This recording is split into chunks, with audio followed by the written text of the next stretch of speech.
It's Tuesday, October 1, 2019, and this is Globespan 24x7 News. Good evening and thanks for joining us. My name is Samuel Suknandan, coming to you live from Georgetown, Guyana. Here are the major headlines for today. Gecom commissioners torn over timeline for claims and objections exercise. President Granger issues proclamations for March 2, 2020 elections. Sophia man given life sentence for murder of his 18-month-old niece. CDC continues to monitor flood situation caused by high tides, and the lack of early detection facilities affects breast cancer survival rate, says PAHO WHO. Over to you, Ruthie. Thank you, Samuel. Good evening, and let's take a look at our major headlines in the region and around the world. Association of Concerned Guyanese in Toronto protests Guyana's political state. 3 persons arrested for selling marijuana-infused brownies in Arima. New York City law will fine $250,000 for using terms like illegal alien, threatening to call ICE. Police says a 6-year-old boy is dead after Arizona man tried casting demon out. These stories and more in a short while. Let's join our sports desk for headlines in the region and around the world. Thanks, Whitney. Here's a look at what's happening in the sporting arena. USA's Felix breaks Bolt's record for most gold medals. And in CPL news, Warriors seal top spot after 8 straight wins. And internationally, top athletics coach banned for 4 years. These stories and more in our sports broadcast. And now for a look at the news. One of 2 people suspected of robbing Manzoor's general store on Monday night is now in custody. Reports are that the suspect has been positively identified as a resident of Cottonfield, Essequibo. During the course of the robbery, which occurred at lot 111 Charity Public Road home on the Essequibo coast at around 19 hours 20, a teen girl identified as Faida Mohammed, 18, was shot. She was shot when armed men stormed her mother's supermarket on Monday evening. Mohammed had to undergo surgery to have a bullet removed from the right side of her head. It was reported that at the time of the incident, one of the gunmen, while in the process of purchasing a bottle of water, held Faida's sister and another customer at gunpoint. The gunmen then took the victims to the upper flat, where they were bound at the hands and duct tape placed across their mouths. The armed men carted off with an undisclosed amount of cash. She was rushed to the charity hospital and then transferred to the Saudi hospital. She was later transferred to the Georgetown Public Hospital, where she underwent surgery to remove the bullet. It was disclosed that 2 of the suspects are known to the family. Investigations are ongoing.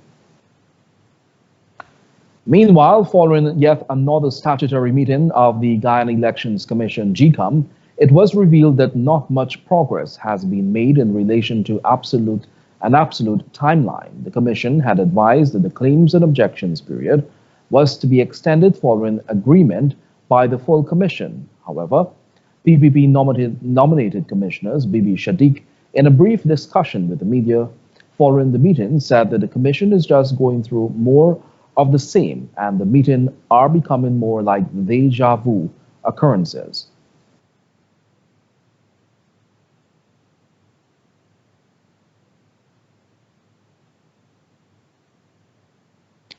However, government-nominated Commissioner Vincent Alexander maintains that the decision was taken by the full Commission and was catered for by specific changes in their timelines. We'll shift our attention to other news, and we will return to that shortly. Guyana's head of state, President David Granger, has issued 2 proclamations for the holding of general and regional elections on Monday, March 2, 2020. More in this report. The President, by the power vested in him by Article 61 of the Constitution of Guyana, to, by proclamation, appoint the day for an election under Article 62, appoints March 2, 2020 as the day on which an election of members of the National Assembly shall be held. The Constitution at Article 61 states, an election of members of the National Assembly under Article 62 shall be held on such day within 3 months after every dissolution of Parliament, as the President shall appoint by proclamation.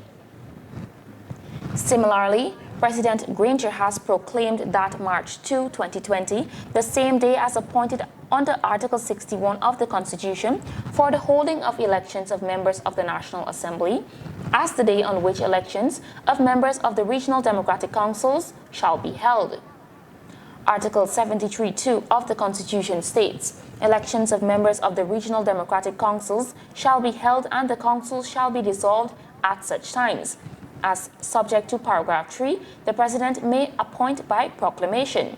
President Granger on September 25, 2019, in his address to the nation, had announced that after discussions with the chairman of the Guyana Elections Commission and with his cabinet, the earliest possible date for the holding of general and regional elections will be on Monday, March 2, 2020.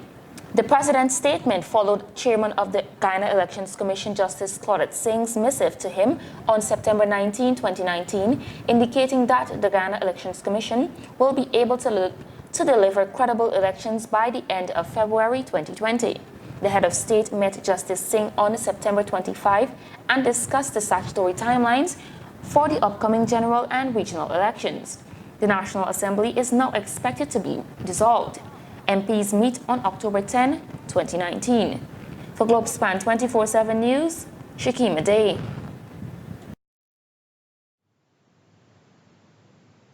Thanks, Shakima. We'll return to the story a bit earlier that was read. Following yet another statutory meeting of the Guyana Elections Commission, Gecom, it was revealed that not much progress has been made in relation to an absolute timeline. The Commission had advised that the claims and objections period was to be extended following an agreement by the full Commission. However, PPP nominated Commissioner Bibi Shadiq, in a brief discussion with the media following today's meeting, said the Commission is just going through more of the same, and the meetings are becoming more like deja vu occurrences. Interestingly, his rationale is that because his timeline was catering for elections on the 24th of February, and the President announced the 2nd of March, that he had 7 extra days. And interestingly, he says he told the chairman before he put that 42 days, and the chairman did not doubt him. So my firm opinion is that when the chairman signed the second order, she knew very well she was signing 42 days against the decision of the Commission. That is my firm opinion. And as far as I'm concerned, this is deja vu. We have another chairman who is going against decisions of the Commission without the Commission's input. However, government-nominated Commissioner Vincent Alexander maintains that the decision was taken by the full Commission and was catered for after specific changes in their timelines. Guys, last week we had said that claims and objections would be for 35 days. At that time, the projected election date was in a sense in February, the end of February. The President having announced election for the 2nd of March, in some regards gave us some leeway. Against that background, we have now adjusted claims and objections from 35 days to 42 days. That's essentially what was decided today. We've decided on other matters to meet again Friday to continue the labor in the Guyana. The full Commission is expected to meet again on Friday to continue ironing out those pivotal issues. Opposition Member of Parliament Juan Edgell today stated that the reason the party's MPs are still being paid was because of the fact that Parliament has not yet been dissolved as required by the Constitution. The former minister spoke with Globespan 24x7 News today and relayed that a Member of Parliament remains the same until the dissolution of Parliament. He stressed that whether there is a sit-in or not, the MP remains in place until it is completely dissolved. Opposition that is being accused of collecting money under false pretense by the propaganda spin doctors under the command of no less a person who should be ashamed of himself, Mr. Moses Nagamutu, is seeking to suggest that we have control over the dissolution of the Parliament. It's only one person that could dissolve the Parliament, and that is the President and that needs to be done by way of proclamation. Even though at midnight last night, for some reason, because this seems not to be able to be done in the light of day, it could only be done in the night. Even though it was done at midnight last night, there's a proclamation about the date of election. You will read that proclamation and discover that Parliament is not yet dissolved. The opposition MP added that the idea that the PPP MPs are collecting monies on the false pretense is pure hogwash. But let me tell you who's collecting money on the false pretense. The entire government. Articles 106.6 says the President and the Cabinet shall resign and shall hold elections within 3 months. They have not resigned. Why they have not resigned? Because if they had resigned and held elections within 3 months, the salaries that they are collecting, they could not have been collecting it. So the argument that Mr. Nagamutu, who is shameless in his conduct these days because of his desperation, should be telling the people of Guyana why he has not resigned and refused to collect his 1.7 million plus porks every month. Why is it he's in breach of the Constitution and he continues to collect a salary as if he's the Prime Minister when 3 months has expired since the passage of the no confidence motion? According to Agile, they may have made repeated calls for Parliament to be dissolved because of the consequences that follow, but to no avail. So I reject outright, and I find it to be very distasteful and unacceptable that we have responsible public officials who are trying to do spin doctoring and tainting the image and reputation of the honorable members of the opposition as if to suggest that we are doing something that is illegal when we have no control whatsoever of the administration of the National Assembly. If they are so desirous of ensuring that we are not paid because we're not attending sittings, dissolve the Parliament. And I dare the President do so today. I dare him do so today. The opposition continues to stand firm on their decision not to return to Parliament to offer an extension of the government's life. Parliament is slated to reconvene on October 10. Action will be taken against the Customs Anti-Narcotic Unit officer who was recorded during an apparent attempt to extort a traveler at the Chedijagan International Airport after claiming that a quantity of marijuana was found in her luggage. Public Security Minister Kemraj Ramjatan made this disclosure. Well, I understand that they were departmentally disciplined. I haven't seen the report yet, but I understand they've sent it to me. I have been so busy over the last couple of days, Wednesdays, Thursday and Friday. But I think that the report will be on my desk sometime. And generally what is recommended by the investigators, I go along with. CANU has recommended the immediate dismissal of the rank who was recorded during an apparent attempt to extort the traveler. In a statement, CANU said that as a result of the findings of an investigation, there was a serious breach of its standard operating procedures or SOPs, and as a result, recommendations for the immediate dismissal of the officer in question have been forwarded to the minister. CANU said also, and I quote, "It should be noted that this officer's conduct does not reflect what the unit stands for and should not be used as an indicator of the conduct of the many hard-working and professional officers of the unit who daily perform their duties with a high level of integrity.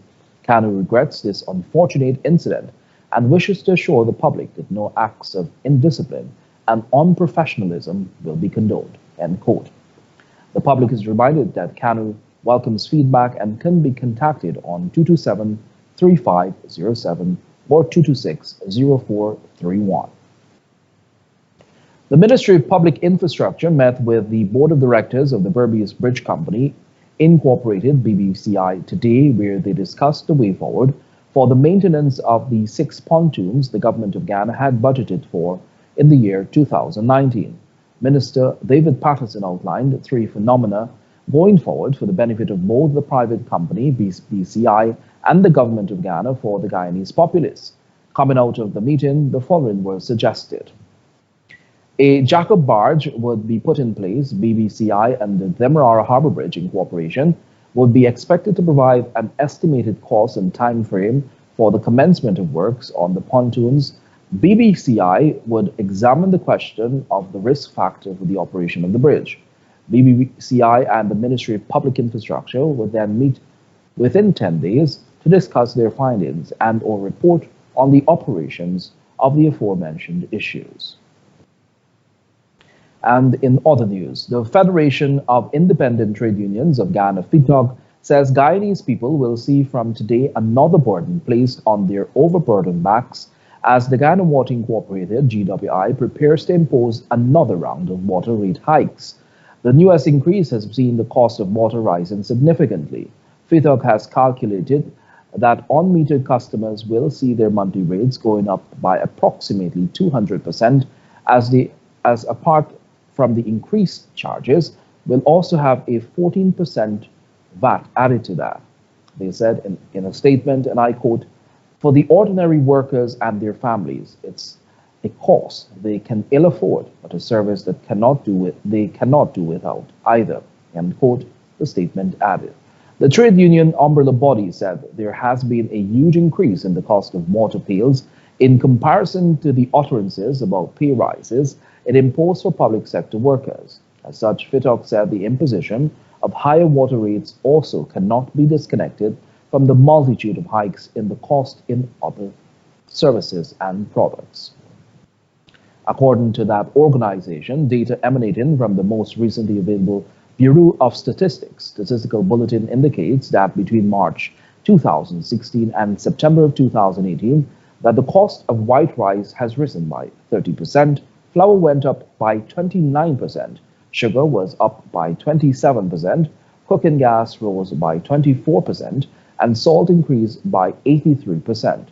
Indeed, the meager improvements workers were given have been eaten away, FITOG added. At the same time, the Bureau's Ghana Labour Force Survey report in 2018, released in June this year, indicates that unemployment rate rose from 12.2% at the end of 2017 to 13.8% at the end of 2018. In the same period, youth unemployment rose from 22.9% to 25.6%. The report also disclosed that earnings of workers also declined during that period.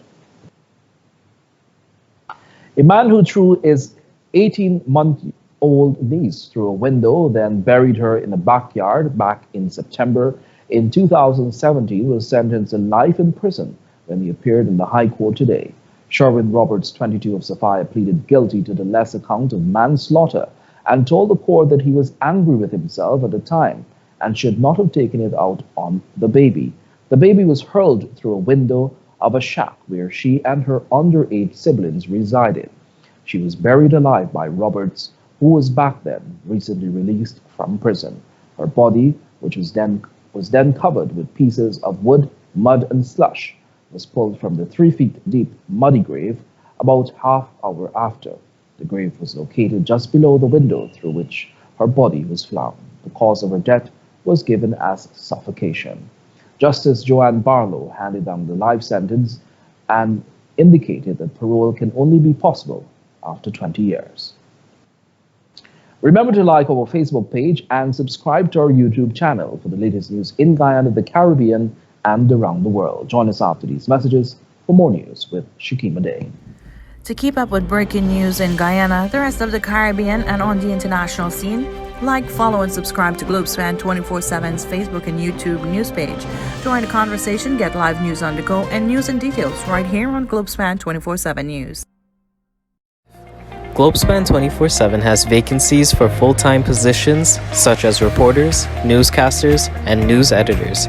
Persons serious about joining a new and dynamic news team are asked to send their application to careers@globespantechnology.com. TravelSpan is pleased to announce special fares from New York to Guyana for Christmas. Seats are available to travel, and depending on which dates you choose, fares range from $8.49 to $11.69.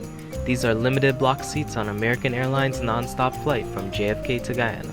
Call 718-845-0437. That's 718-845-0437. Or book online at travelspan.com. Travelspan does have a payment plan, so travel plans, call Travelspan. Welcome back and thank you. And now for more news. We'll tell you now that two men accused of the murders of 89-year-old Constance Fraser and 77-year-old Phyllis Caesar finally confessed to their gruesome crime. Both Imran Khan, 27, and Stephen Andrews, 28, were slapped with 2 counts of murder, but the men decided to plead guilty to the lesser count of manslaughter as they appeared before High Court Judge Justice Sandil Kasoon at the High Court. The duo admitted to murdering the women between October 2 and 3, 2017 at their lot 243 South Road and Albert Street home during the course of a robbery. The 2 elderly women were discovered dead on October 3, 2017 at their home in South Road and Albert Street, Georgetown. The autopsy revealed that the 2 women died of asphyxiation due to suffocation and manual strangulation compounded by trauma to the head. The men were arrested days later and charged for the gruesome crime. The men were represented by attorney at law Keoma Griffith, while the state defense was prosecutor Abigail Gibbs. The matter was adjourned until October 24, 2019 for a probation report and sentencing. Meanwhile, in light of the recent floods that have affected several villages across the country, the Civil Defense Commission has dispatched several teams to monitor the situation and bring relief to those affected.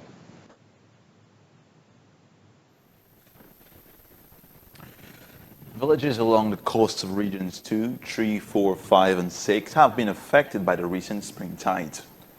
The Ministry of Public Infrastructure has already clarified that there have been no major breaches of the country's sea and river defenses. However, Maikoni is the only exception since the earthen embankment is already vulnerable and has ongoing riprap sea defense works. The Civil Defense Commission has dispatched several teams to monitor the situation in affected villages, especially in Region 5. Some 20 cash crop and livestock farmers are affected by floods as a result of above normal high tides, with rice cultivated plots being inundated. One team led by CDC Senior Response Officer Captain Salim October visited and distributed water and cleaning detergents to assist residents in returning their homes to normalcy. The areas were visited were High Dam, Danzig, Glazers, Lust, and Prospect. This is being done in collaboration with the regional administration. The Ministry of Public Infrastructure and the National Drainage and Irrigation Authority have provided excavators to widen channels to alleviate some of the flood waters. The Guyana Livestock Development Authority and the Mahika Maikoni Aberi are also assisting farmers. On Monday, Cinco Limited handed over 45 cases of antibacterial soap to the CDC as part of the cut. On Monday, the Cinco Limited handed over 45 cases of antibacterial soap to the CDC as part of its Cooperate Social Responsibility that will be distributed to the affected communities. The company plans to lend its support to 60 families affected by drought in Canapang. The CDC, the Ministry of Public Infrastructure, and other agencies are monitoring and evaluating the spring tide phenomenon across the country. An aerial assessment exercise aboard a GDF helicopter of a float hit Maikoni was done Monday afternoon by Lieutenant Colonel Craig. The above normal high tide remains in effect until Wednesday. Persons are urged to take necessary precautions and take heed to the health advisory. Reporting for Globespan 24x7 News, Abel Harris. Thank you, Abel. Meanwhile, the Civil Defense Commission Director General Lieutenant Colonel Kester Craig this morning received a check valued $1 million from Chang's Global Enterprise to aid in flood relief efforts in the Essequibo Islands, West Demerara. Open quote, the CDC is always happy when civil society comes on board and supports relief efforts. This donation is a timely one and will be used to primarily provide relief to the residents of Region 3 who were severely impacted by flooding, starting with the community of Zeelat, later this afternoon, end quote. He said at a simple presentation ceremony held at the CDC's headquarters, Thomas Lands, Georgetown. Tansy Plowell, who spoke on behalf of the company, said that this donation was one that the company was pleased to make. Open quote, we at Chang's Global Enterprise fully support the efforts being done by the CDC, and we are thankful to be a part of this. And this donation is a reflection of that, she said. Many homes in Zeeland, Den Amstel, Blankenberg, Fellowship, Cornelia Ida, and Anna Katrina and Eiflot Ocean View were inundated early last Saturday due to the overtopping of the seawall caused by the high tides. You'll hear now that GTT's first Pinktober activity, a cancer care symposium, was held earlier today at the Duke Lodge. The symposium aims to provide a platform for survivors, caregivers, patients, and healthcare professionals to speak of the challenges in other areas of cancer care management in Guyana. PAHU WHO representative here in Guyana, Dr. William Adukro, in his address to the attendees, revealed that an important factor affecting the survival rate of breast cancer victims is the lack of early detection facilities, especially in less developed countries. We talk about one MRI, one mammogram. I think in the country of 750,000, we need more than that. We need a mammogram in all the regions, in each of the major hospitals in the regions. I know that's a good start. According to Dr. Crow, early detection is important since healthcare providers may be able to save the life of thousands of women who get regular checkups and breast exams when they think something is amiss. Early detection in order to improve breast cancer outcomes and survival remains the cornerstone of breast cancer control. Limited resource settings with weak health systems where breast cancer incidence is relatively high and the majority of women are diagnosed in late stage have the option to implement early diagnosis programs. I think that's what we need. Low-cost screening approaches are available, such as clinical breast exams. These could be implemented in very low-resource settings. Meanwhile, GTT's Chief Executive Officer Justin Ned relayed that the Pinktober project is important to the company and serves as a means to drive change and bring awareness to breast cancer.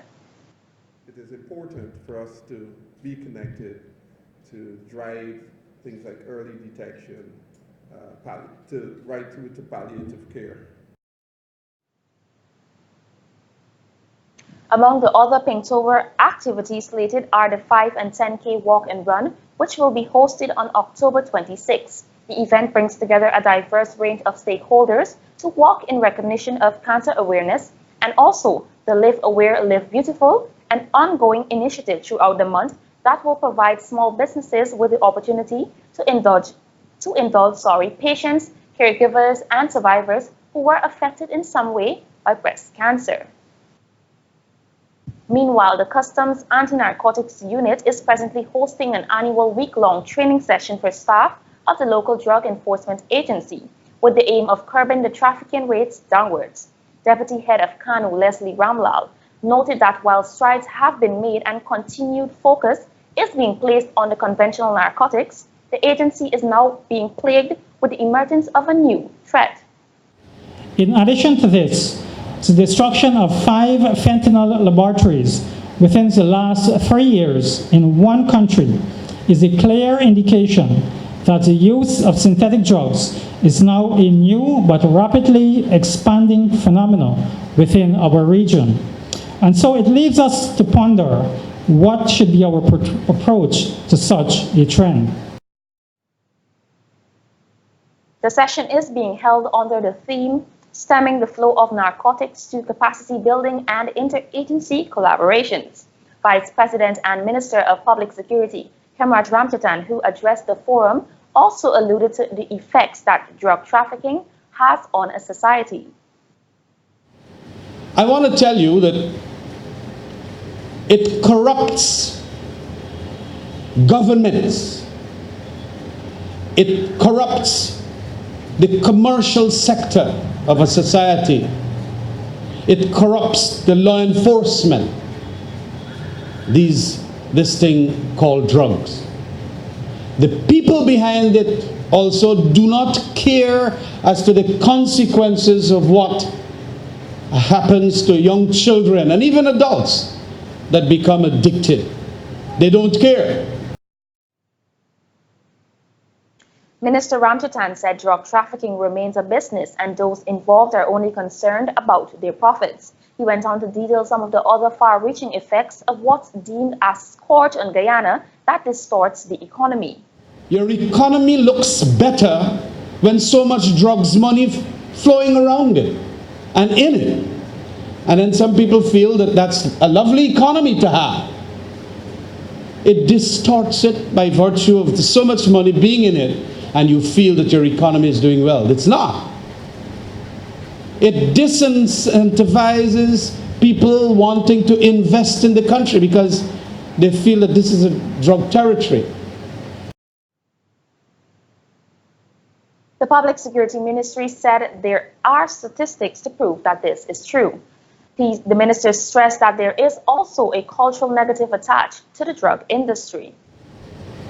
And then the principles of a good society where wealth must be accumulated as a matter of, because of working, you have all of that being toppled over, capsized, for the purpose of now just getting so much money for doing a drug run.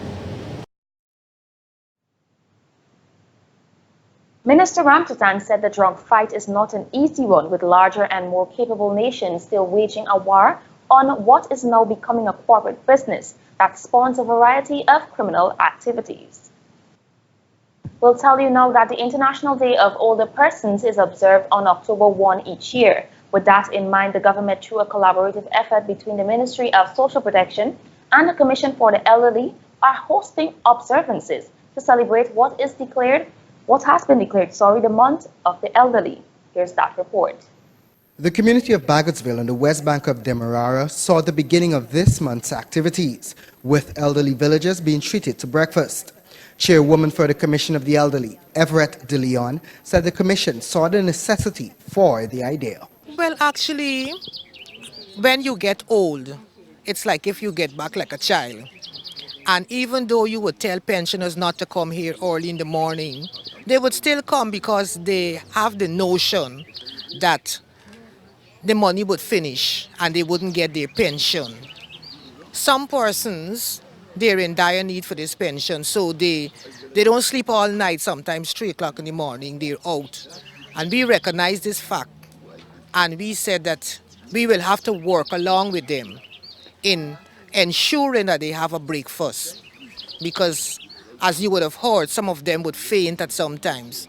So we thought it necessary that a simple breakfast should be provided for our pensioners. De Leon said that there are reports of a few pensioners who required medical attention after being subjected to the long wait, and as such, the breakfast initiative is most welcomed.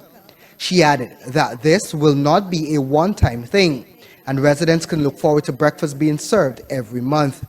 The chairperson further disclosed some of the intended plans for the elderly population of Guyana. We have great plans for you. One of the plans that we have is, well, I don't know if you would benefit from it, because the new pensioners that are coming on, they will be given the opportunity to go to the bank and withdraw their money. So you don't really have to come here. You can go to the bank of your choice to receive your pension. De Leon noted too that with the expected oil wealth, pensioners can look forward to a sizable increase in their monthly allocations. Another resident of Region 3, who also forms part of the Commission of the Elderly, Myrtle Caldera, said she felt responsible for having a feeding program in her region. And it's a burning concern, you know. People say to you, you live in Region 3 and you can't have that program over here. Why only Georgetown? And why are you going to town? Let us have it here. And I picked up that challenge. I told the commission, you know, I said, it's my intention to have people work with me and to launch that program in Region 3. And because it's the month of the elderly, I said this is a very fitting time for me to get that done. All right. Caldera further added that while it was the intention of the commission to have the program rolled out at 3 separate post offices in the region. Due to the flooding, the Vidunu Post Office will begin their program in November. A few of the pensioners who were in hand for the event expressed their gratitude for the initiative. I feel real happy, I feel real joyful because we were waiting for this such a long time. But at last, with God, everything is possible, real possible. And today I'm happy, I'm proud. I am very happy to know that y'all have chosen Bakersville Post Office to launch this breakfast. Because most of our pensioners came out here from 3 o'clock in the morning just to get an order number that you could collect your 2 cents and get to go about your business. At many occasions, we have people getting bad feelings here. We have to hustle and rub them up and call the family to take them in. So this that y'all present to us here, I feel so proud about it. The pensioners also took the time to highlight some of their other pressing needs, such as adequate washroom facilities and a first aid kit. On December 14, 1990, the United Nations General Assembly voted to establish October 1 as the International Day of Older Persons, as recorded in Resolution 45-106. The day was first observed for the first time on October 1, 1991. President Granger has, however, declared October 2019 Month of the Elderly. The theme for this year's observance is The Journey to Age Equality.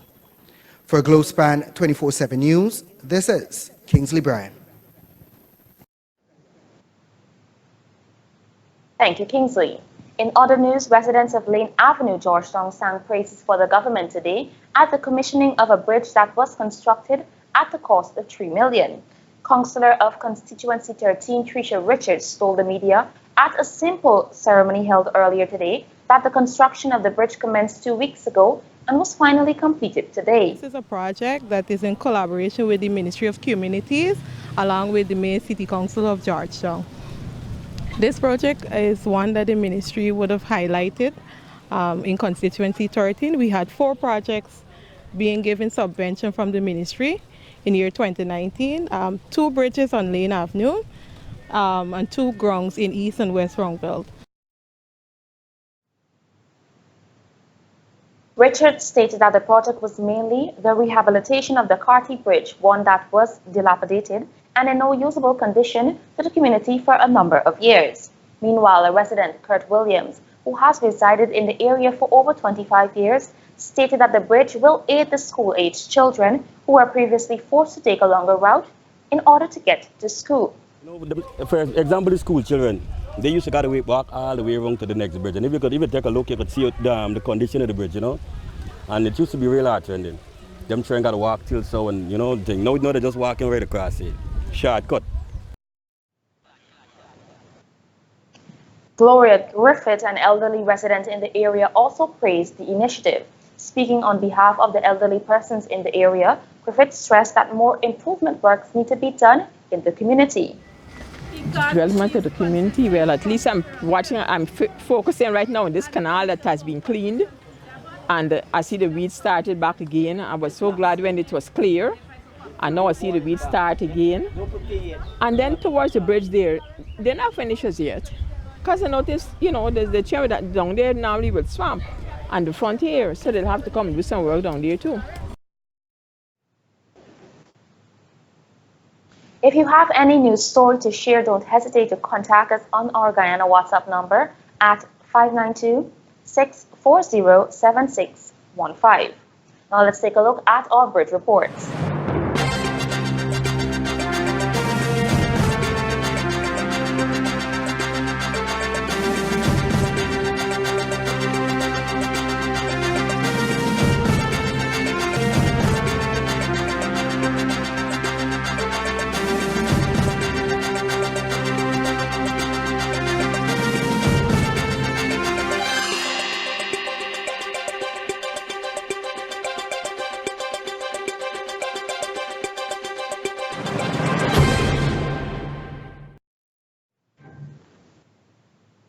We'll now take a short commercial break and be back with more news. Amos Travel Service is pleased to support Globespan 24x7 broadcasts. We provide travel solutions via our 4 locations in Trinidad. Shibonas at 665-3383, Valpark 645-1604, Port of Spain 625-0800, and San Fernando at 652-4789. Remember, when you travel, arm rolls is the way to go. Welcome back and thanks for staying tuned. We will now join Whitney Prasad at our studio in New York for regional and international news. Thank you, Shakima. And now for news in the region.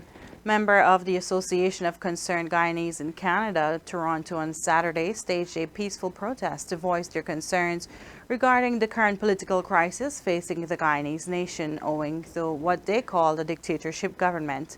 The group called on President Granger to respect the people and constitution of Guyana and move forward with a smooth election process.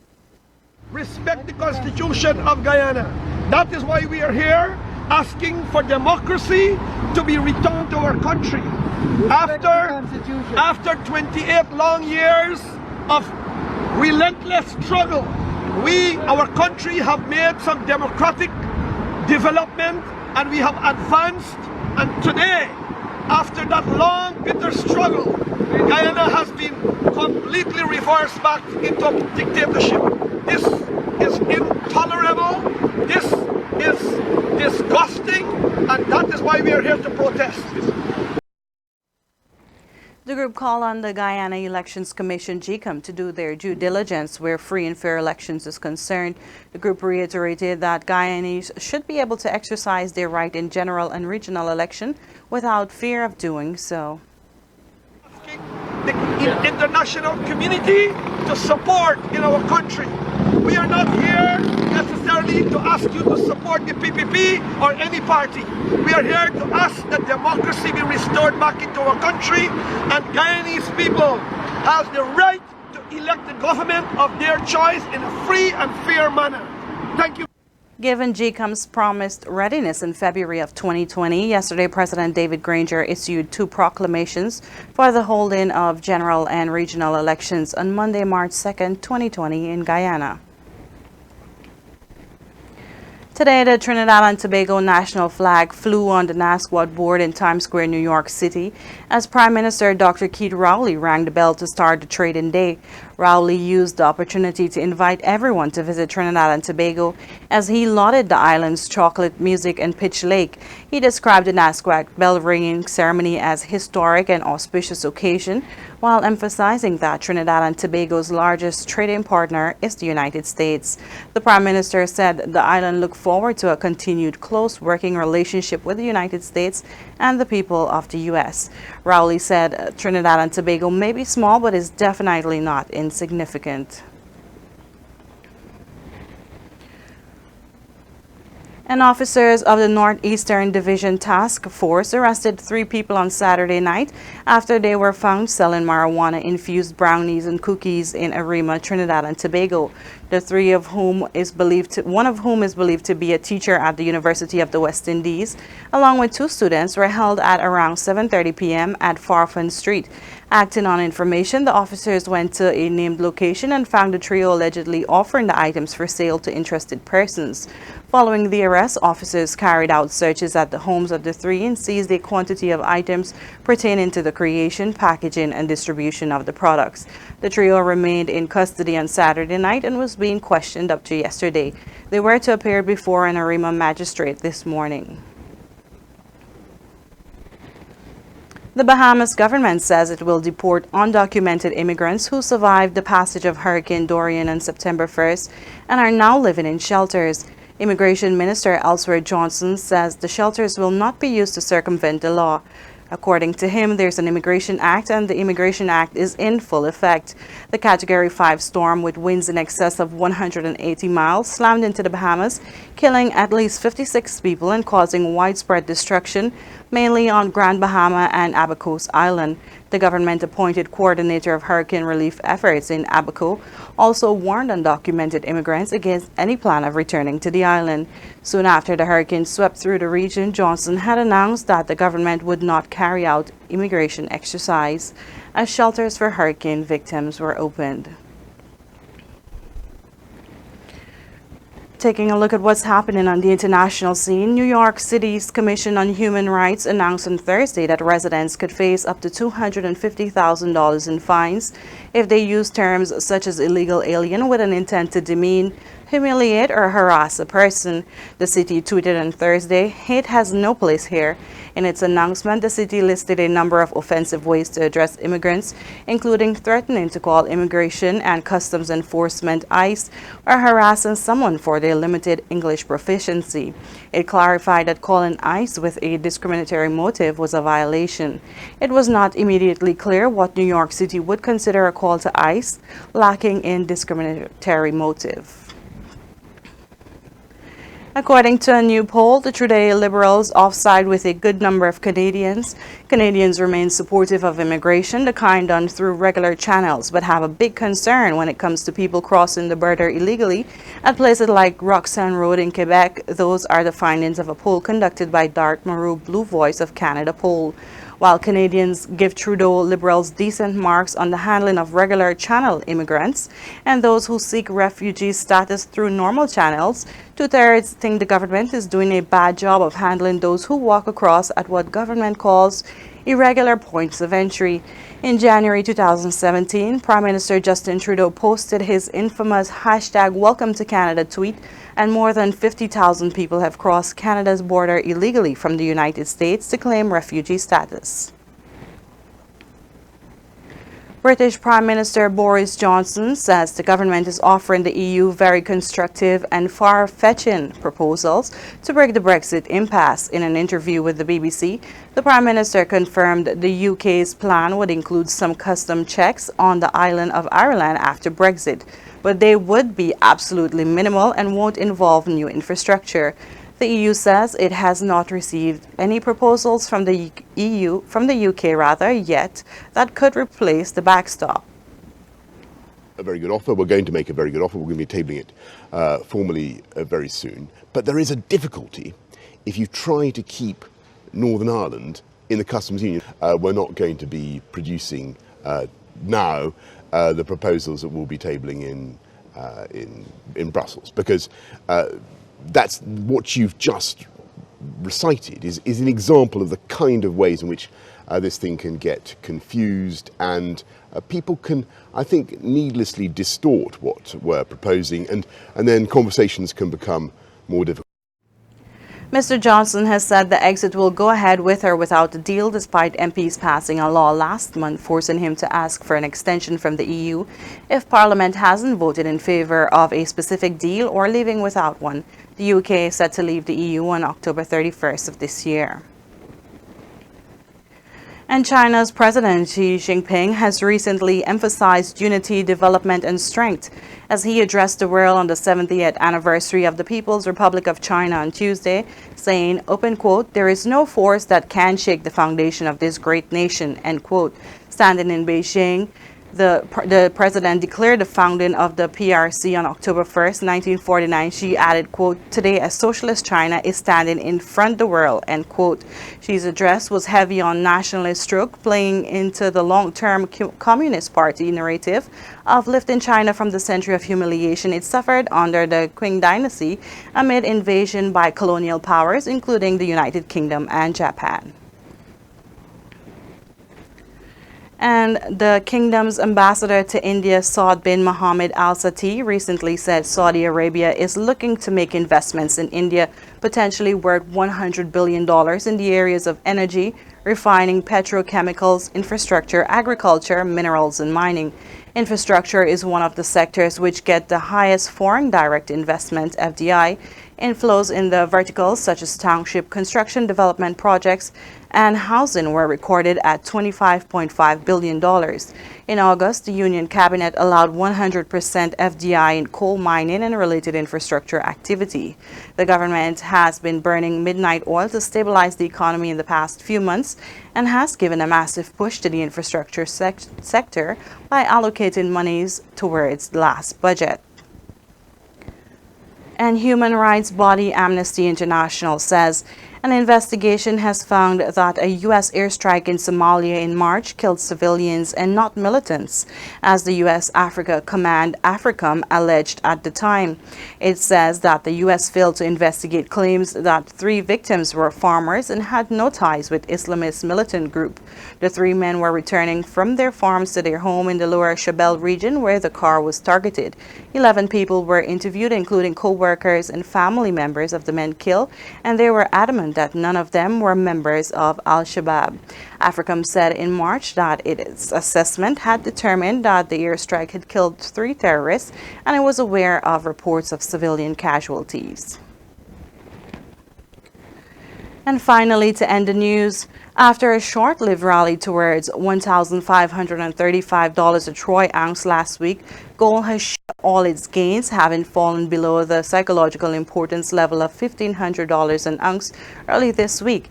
In the coming days, the yellow metal is likely to remain stuck around this low level. A firming U.S. dollar, signs of easing trade tension between the U.S. and China, better Chinese trade data, and the continuing concerns over Asia demand have combined to weigh on the market. At the same time, ETF inflows have steadily increased to multi-year highs, having touched 2,500 tons, the highest since February of 2013. Coming up now is Kumar Doshi from our studio in India with today's Tech Beat. Do you have unanswered questions about your smartphone and its random access memory, or RAM as we call it? Well, join Kumar Doshi for more on this. I'm Whitney Prasad reporting from New York, handing you over to Kumar right now. Thank you, Whitney. Namaste, salam, good day everyone. Thanks for tuning into Tech Beat right here on Globespan 24x7, and I'm Kumar Doshi coming to you from India. Today I'm going to tell you more about smartphone memory. A number of smartphones are introduced every year by various companies like Google, Samsung, OnePlus, etc. When you look at the spec sheets of these phones, you would notice that memory of the newly launched phones is increasing year after year. This trend of increasing memory in the smartphones has picked up speed, especially in the last 3 to 4 years as the technology improves. For example, the recently launched Galaxy Note 10 Plus and OnePlus 7 Pro has up to 12 gigabytes of memory. But do we need that much memory for our daily use? First, we need to understand what memory is. Memory is used to temporarily hold the data in a phone that is currently being used. That way, the speed of the storage doesn't become a bottleneck that slows the whole system down. In the context of a phone, a chunk of app's data is loaded into the memory as soon as the app is launched. This means more memory you have, the faster your app could be open. So back to the question, do we need 12 gigabytes of memory? It depends. If the user is a heavy gamer or the phone is used for such memory-hungry tasks, it makes sense to have more memory. But otherwise, there is hardly any sense shelling out so much extra money for something that's not required. In most cases, 4 to 6 gigabytes should be enough for light to medium users. Only if you want your phone to age well, that is, if you need extra headroom for future-proof your phone, you could invest in higher-end smartphones with up to 10 or 12 gigabytes of memory. Sometimes companies tune and optimize the software in such a way that your phones could run smoothly for 3 to 4 years with less memory. Apple's iOS is the best example of such a software. Apple uses their proprietary software, that is iOS, instead of Android, which gives them a complete control over the software integration with the hardware. This means iPhones and iPads could run smoothly with less memory for at least 4 years without any hiccups. That's all for today's Tech Beat. I'm Kumar Doshi, and back to the studio in Guyana for more news to come. Thanks for watching. See you soon. Thanks, Kumar. And that has brought us to the end of today's news. Before we go, here's a recap of our major headlines. Gecom commissioners torn over timeline for claims and objections exercise. President Granger issues proclamations for March to 2020 elections. Sapphire man given life sentence for murder of his 18-month-old niece.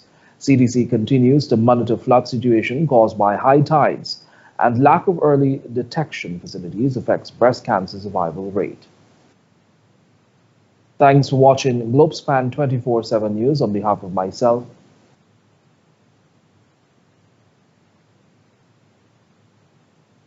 my apologies. We'll now shift our attention to sport news with Kingsley Bryan.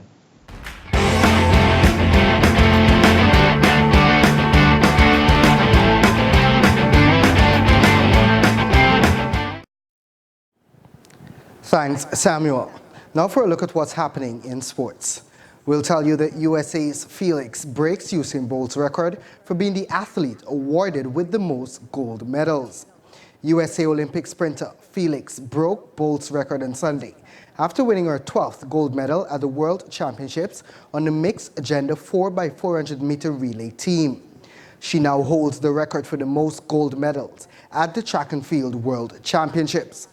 Felix is already one of the most decorated track and field athletes, winning a combined 9 medals between each of her 4 Olympic Games. 6 of the medals are gold. Felix summed up her response to the honor in one word on Twitter, in humbled. This marks another big accomplishment for Felix, since this is her first season as a mother. But her journey back to the track has not been an easy one. In November 2018, Felix battled pre-eclampsia and underwent an emergency C-section at 32 weeks to deliver her daughter. Not only is she going to her 5th Olympic Games, but in August, the new mom was part of a high-profile movement that pressured Nike to change long-standing maternity policies for its sponsored athletes. Along with decorated women runners, including Alicia Montano, Cara Goucher, and Phoebe Wright, Felix successfully got the brand to adapt its policy, which now ensures female athletes won't be adversely impacted financially for pregnancy for 18 months, which is 6 months more than under the previous policy. Felix put Nike behind her and is now the first athlete to be sponsored by Athleta, according to parent company Gap Incorporated.